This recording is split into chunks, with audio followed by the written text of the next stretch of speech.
En primer lugar, nosotros nos preguntamos qué hace que un maestro sea inclusivo y cuáles son los docentes que necesita la sociedad para ser inclusiva, ¿no? ¿Cuáles son las competencias esenciales de un profesor en la educación inclusiva? ¿Y qué relación tiene todo lo anterior con la metodología del aprendizaje-servicio? Para ello, he tomado como punto de partida este perfil profesional del docente en la educación inclusiva, que es un proyecto europeo que se realizó durante 3 años. Se llamaba Formación del profesorado para la educación inclusiva, y ha analizado cómo se prepara el profesorado para la educación inclusiva en su formación inicial. Como os digo, tuvo una duración de 3 años. El objetivo era identificar esas competencias, conocimientos, actitudes, habilidades que todos los docentes, independientemente de la materia que impartan, deben tener para trabajar de forma inclusiva en los centros educativos. Participaron 55 expertos de 25 países y los resultados están colgados en una página web que, si os interesa, creo que está en la publicación y está compartida.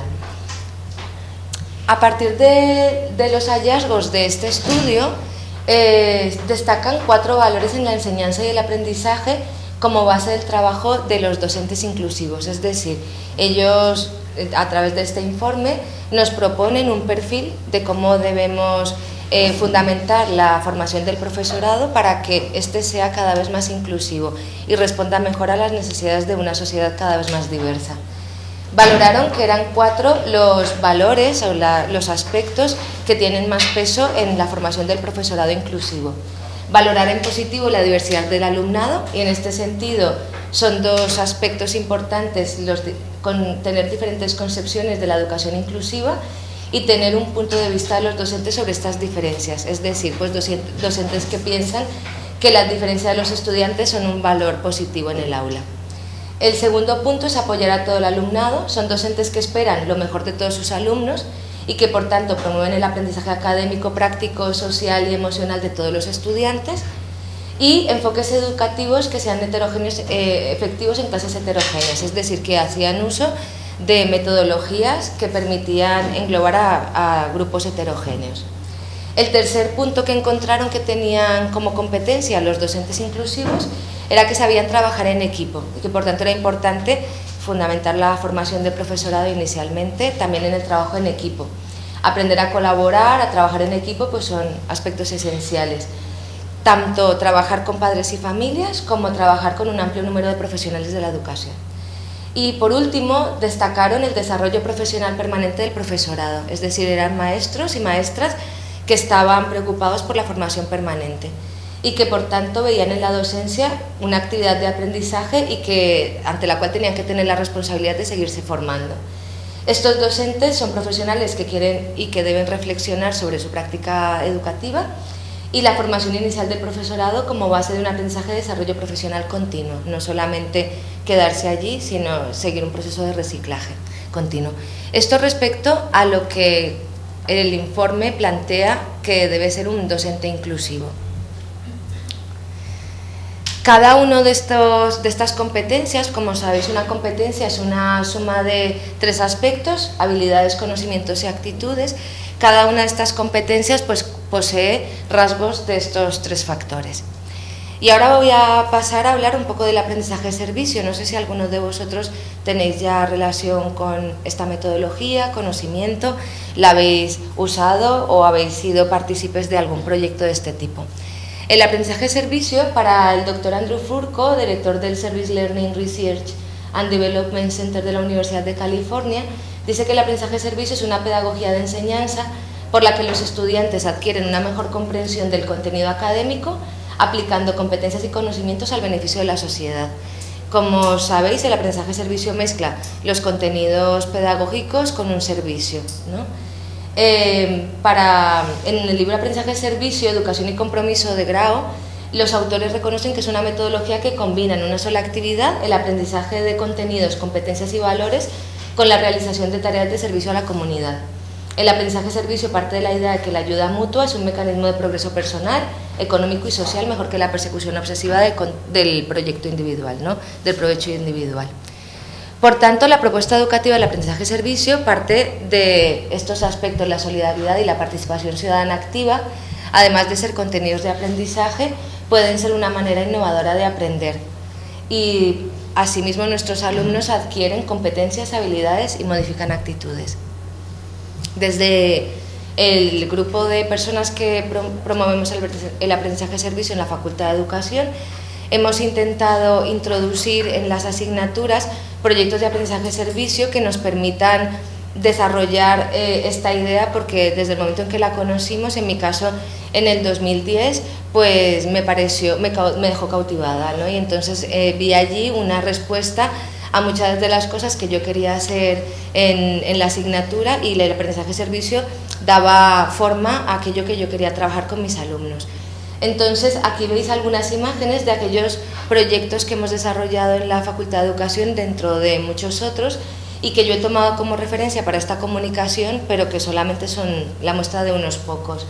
El aprendizaje-servicio une la intencionalidad pedagógica con la intencionalidad solidaria. Este es el caso de 3 de los proyectos que he traído para esta comunicación. Uno es Érase una vez la escuela, que la imagen de Érase una vez la escuela son estas 3 que tenéis aquí y la de allí. Fue un proyecto que realizamos con mayores de la residencia Federico Sana durante 2 años consecutivos. En este proyecto, los alumnos de la escuela infantil, de la escuela como espacio educativo, yo era la docente de Historia de la Educación, y entonces, por tanto, debía darles a ellos pues contenido sobre la historia de la educación, cómo había cambiado la educación en los últimos años, etcétera.